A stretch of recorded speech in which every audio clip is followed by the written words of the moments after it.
pas l'héritage, tu vas perdre du temps. Frère, vivre son héritage en Christ, il y a plusieurs paramètres. Il ne faut pas ouvrir tes yeux pour regarder les gens.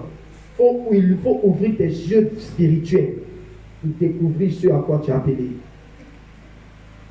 Frère, je serai en train de courir encore sur les terrains inutilement, alors que je devais être ici pour prêcher, pour enseigner. Dépenser mon temps, mon énergie, mon argent. Pour rien. Pour rien. Et puis ce qui est bizarre, c'est que quand quelque chose n'est pas pour toi, tu cours jusqu'à, tu penses attraper, quand tu vas attraper, ça s'en va. Ça veut dire que... Alléluia. Amen. Tu cours jusqu'à, tu vas attraper. Ça peut t'échapper une fois, 2 fois, mais ça t'échappe 3 fois. C'est plus qu'il y a fait d'esprit, c'est Dieu lui-même. C'est Dieu lui-même. Et je suis parti en Europe. Arrivé à l'aéroport, on m'a rapatrié à Abidjan. Joe. Et le jour-là, on m'a mis dans cellule. Et c'est assis dans cellule-là. Il pleure jusqu'à... Il dit, Seigneur, il y a quoi? Il dit, c'est moi. J'ai bloqué la porte. Il dit, mais pourquoi tu bloques la porte? Bon, c'est qu'il m'a dit après, il dit pas ici. Ça veut dire que souvent, Dieu lui-même, là, il résiste. Il résiste parce que ce n'est pas pour toi. Et c'est que si tu rentres là, ce qui vient devant, là, ça va te perdre. Ça va te perdre, ce n'est pas pour toi. Mais quand c'est pour toi, quand tu rentres, il y a une grâce qui te protège. Amen. Il y a une grâce qui t'épargne de certaines choses. Amen. Il y a des gens qui avaient de bonnes intentions, qui sont rentrés dans de bons domaines, qui se sont perdus. Peut-être que ce n'était pas pour eux. Mais quand la grâce est sur toi, quand c'est Dieu qui t'appelle là, tu rentres là, la même grâce te garde. Amen. Les gens ont fait n'importe quoi, toi tu ne feras pas n'importe quoi. Quand c'est la grâce pour toi de chanter, quand Dieu t'a fait cette grâce, les gens ont fait n'importe quoi là-bas, mais tu rentres, la grâce là te garde. La grâce te protège. Les gens ont fait n'importe quoi autour de toi, mais toi, tu ne vas pas le faire. Quand c'est la grâce du commerce qui est sur toi, la grâce là va te protéger. Les femmes qui font commerce là, on sait ce qui se passe aux frontières. Mais toi, Dieu va te garder. Amen. Tu ne vas pas rentrer dans n'importe quoi comme ces femmes-là. Frère, c'est de ça qu'il s'agit. Voici pourquoi il est important de découvrir ton couloir d'appel. Si tu découvres ton couloir d'appel, tu es l'homme le plus heureux. Il y a un homme de Dieu qui a dit un jour, la vie commence, la vraie vie commence le jour où tu découvres ce pourquoi tu es né. Est-ce que vous comprenez? La vie commence le jour où tu découvres ce pourquoi tu es né. Le jour où tu découvres ce pourquoi tu es né, c'est maintenant que tu vis. Parce que tu vas sentir toute cette passion en toi. Tu vas sentir toute cette énergie. Et tout le monde est fatigué quand ils font, mais quand toi tu fais, tu n'es pas fatigué. Parce qu'il y a la grâce sur toi. Les gens sont ennuyés, mais quand toi tu fais, tu n'es pas ennuyé. Parce que c'est ça, c'est ta chose. Tu peux le faire 24 heures sur 24, 7 jours sur 7, tu n'es pas ennuyé, tu es passionné. On te dit, mais comment toi tu peux trouver une passion dans ça? C'est ce que je suis. Comment tu peux trouver une passion dans ça? C'est ce que je suis. Regardez les évangélistes, ils sont marchés, ils sont à la gare, ils crient Jésus. Ils m'ont dit, mais comment sous le soleil? Et ils ne sentent pas le soleil. Parce que c'est ce pourquoi il est né. Souvent tu le regardes, tu dis, mais le monsieur là, mais comment il fait puis il n'a pas honte? Il ne peut pas avoir honte. Parce que c'est ce pourquoi il est né. Tu vois des gens vendent charbon, tu dis, mais tu as fait quoi dans le charbon? C'est sa part d'héritage. Chacun a sa part d'héritage. Dans l'Ancien Testament, on pouvait voir les Lévites en train de prendre les moutons, aller égorger, avec le sang sueux, en train de soulever les tentes. Mais pendant que leurs amis sont en train de cultiver, en train d'élever, c'était leur part d'héritage. Enfin, lorsque tu découvres ta part d'héritage, ne sois plus complexé. C'est le complexe là qui va te faire renoncer.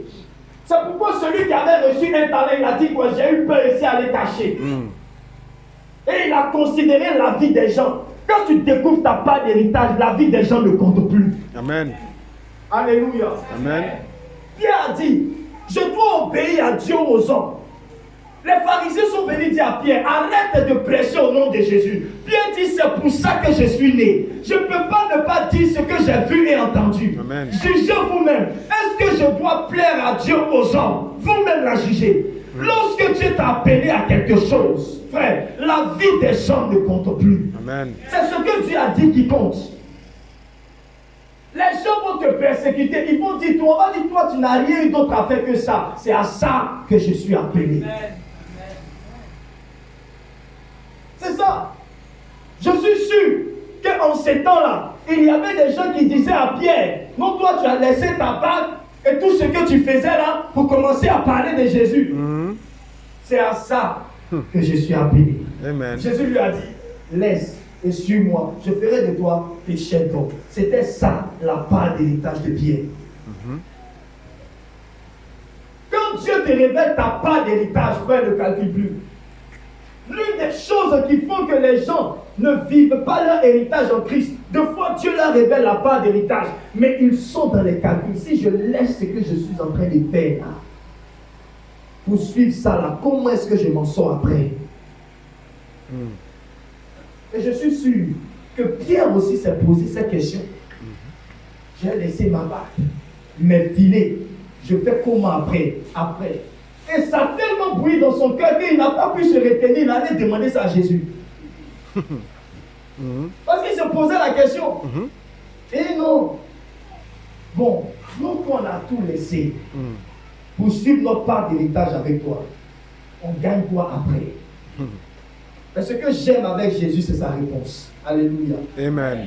Il dit, il n'y a personne qui, à cause de moi, ça veut dire quoi? Il n'y a personne qui, parce qu'il a eu la révélation de ce à quoi il a été appelé, n'écoute plus la vie de son père, de sa mère, de ses frères, de ses soeurs, pour poursuivre la voie dans laquelle je l'ai lancé, ne reçoive une récompense dans ce siècle et dans le siècle à venir. Ça veut dire quoi? Un homme peut te donner un héritage, mais l'héritage est terrestre. Mais quand tu commences à embrasser l'héritage de Dieu, il est non seulement terrestre, céleste, mais aussi éternel. Amen.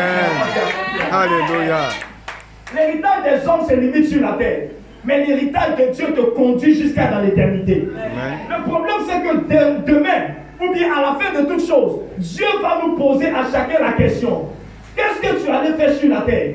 Parce que si tu n'étais pas envoyé, ça veut dire que quelqu'un t'a envoyé. Si quelqu'un t'a envoyé, ça veut dire qu'il t'a envoyé avec une commission. Mais quand tu vas retourner, et que c'est autre chose que tu as fait, au lieu de ce que lui t'a envoyé faire, qu'est-ce que tu vas répondre?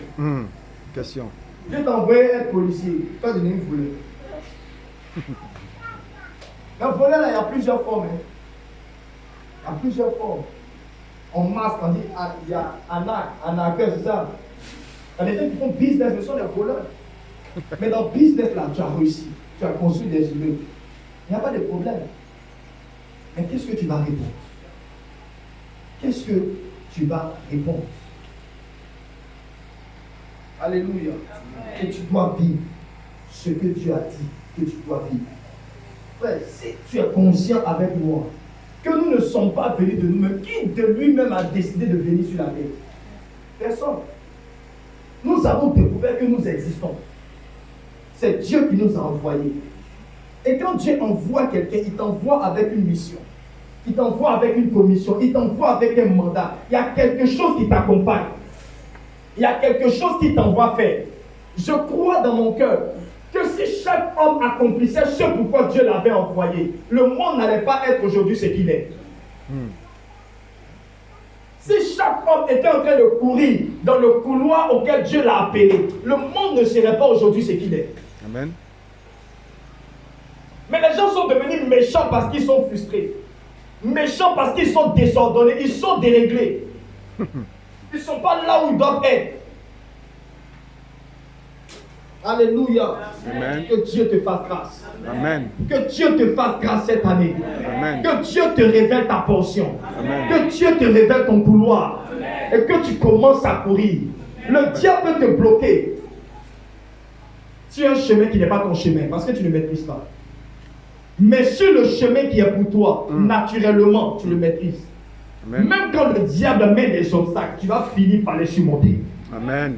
Quand c'est ton chemin, ça ne veut pas dire qu'il n'y a pas d'obstacle. Mais quand il y aura des obstacles, parce que c'est ton chemin, parce que c'est à ça que tu as appelé, tu vas les surmonter. Amen. La grâce là, va te donner de surmonter les obstacles. Amen. Parce que c'est à ça que tu as appelé. Tu peux échouer dans quelque chose qui n'est pas pour toi. Mais dans quelque chose qui est pour toi, tu n'échoues pas. Parce que Dieu n'échoue pas. si c'est Dieu qui te l'a donné, parce que Dieu n'échoue pas, tu ne vas pas échouer. Je décrète et je déclare, parce que tu auras découvert le couloir de ton appel, tu n'échoueras pas au nom de Jésus. Peu importe les obstacles, les blocages et les barrières, tu réussiras au nom de Jésus. Tu vas finir par arriver. Il y aura des obstacles, il y aura des blocages, des esprits seront mandatés contre toi sur ton chemin, mais tu vas y arriver. Même ils vont se demander comment c'est possible. C'est possible parce que c'est Dieu qui l'a fait. C'est possible parce que c'est à ça que Dieu m'a appelé. Pierre était en train de courir dans le couloir de son appel. Les pharisiens se sont levés, ils l'ont mis en prison. Mais la Bible dit que la même nuit, un ange est venu le délivrer de la prison. Amen. Quand tu es en train de courir dans le couloir de ton appel, les démons vont venir, les personnes seront suscitées pour t'empêcher de continuer à courir. Mais l'ange de l'Éternel sera dépêché pour te délivrer. Paul était en train de courir dans le couloir de son appel. On a mis Paul en prison, dans la prison inférieure. On l'a même enchaîné. Pour lui dire, il faut arrêter de prêcher au nom de Jésus. Parce qu'il devait prêcher au nom de Jésus. Parce que l'évangile devait rentrer en Europe. La Bible dit, un soir, pendant qu'il était en train de louer Paul et Silas, la prison a commencé à trembler. Amen. Les chaînes se sont brisées. Amen. Les fondements se sont ébranlés. Et parce que Pierre devait continuer à courir jusqu'en Europe, il est sorti de la prison. Peu importe la prison dans laquelle ils vont te mettre pour t'empêcher de vivre ton héritage en Christ, Dieu va s'arranger parce que c'est lui qui t'a donné le mandat. Amen. Dieu va s'arranger parce que c'est lui qui t'a donné l'héritage. Dieu va s'arranger pour te faire sortir de là. Amen. Oh, je pensais que je parlais à une église ici. Dieu va s'arranger pour te faire sortir de là. Dieu va s'arranger pour effrayer un autre chemin. On peut fermer le chemin, mais un autre chemin qui mène à la même destination va s'ouvrir. Oh, si tu dis Amen, que cela t'arrive. Je vais répéter cette parole parce que je sens que c'est l'esprit qui mène dans mon cœur. On peut fermer le chemin, mais Dieu va ouvrir un autre chemin qui mène à la même destination. Parce qu'il est celui qui ouvre un chemin là où tout semble fermé. Si c'est de toi qu'il s'agit, lève-toi et dis-moi un bon Amen. Et célèbre le Seigneur par tes acclamations. Que Dieu te bénisse. Cette année, tu vis ton héritage. Je veux que tu commences à prier et que tu dises à Dieu, Seigneur, cette année, laisse-moi vivre mon héritage.